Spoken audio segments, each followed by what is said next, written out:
نشكر اصحاب المحمديه والمسؤولين والصحافه بليتو، لان لعبوا واحد الدور مهم في هذا الحفل والمجيء ديالي انا وولدي. زعما كاين عرفونا بزاف الحوايج والناس بزاف عرفونا، ونقدر نشكر صاحب الجلاله لو برانس مولاي الحسن، ربي يحفظهم ويخليهم لينا. عاش الملك وعاش المغاربه وربي يحفظنا كاملين.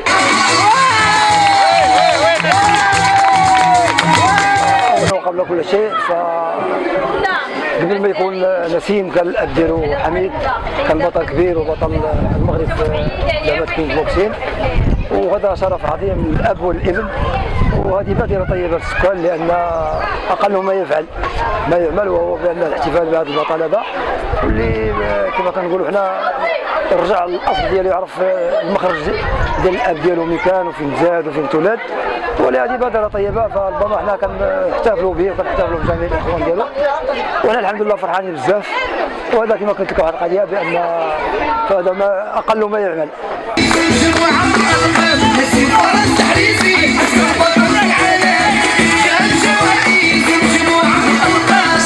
اليوم جينا نحتفلوا نكرموا الاخ نسيم، اللي في الصراحه ماشي حنا اللي غنكرموه اليوم، هو اللي كيكرمنا وكيعطينا درس في حب الوطن والوطنيه، لانه كيرفع رايه الوطن ماشي غير داخل، ماشي غير من طنجه للقويره، وانما على الصعيد الوطني والعالمي.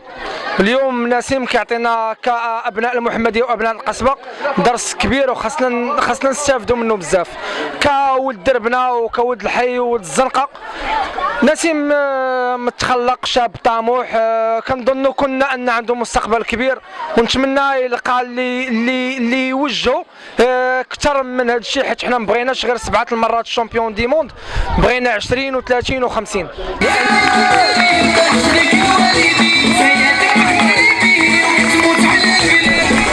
وليدي كنتمناو ليه التوفيق، حمر لينا وجهنا وولدنا وولد جيراننا صراحة، وكنتمنى لهاد الشباب والولاد المحمدية المزيد من التألق والتوفيق إن شاء الله، ونتمنى لهاد الشباب كاملين يديروا هاد الرياضة ويمارسوا هاد الشيء ويحمروا لينا وجهنا ويخليونا حتى حنا رافعين رؤوسنا في مدينة المحمدية.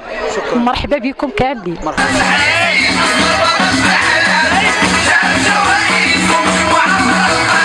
جئنا جميعا لنلبي ونشارك في هذا الحدث البهيج الذي تشهده حي القصبة. جئنا لتكريم بطل صغير، بطل صغير في السن كبير في العطاء، 10 بطولات عالمية في ظرف وجيز. جئنا ليس تكريم طفل، وإنما لتكريم رجل المستقبل، تكريم رجل في الأخلاق، في حب الوطن وفي الرياضة. جئنا لتكريم نسيم فرس الحريزي، الذي هو قدوة للشباب المغربي، ولكما يقول المثل هذا الشبل من ذاك الأسد. كما هو معروف الأخ نسيم فرس الحريزي هو ابن حميد فرس الحريزي، والاسم راه غني على التعريف. وكنشكر جميع من حضروا اليوم واللي حضروا واللي كرسوا لغة التواصل، وشكرا.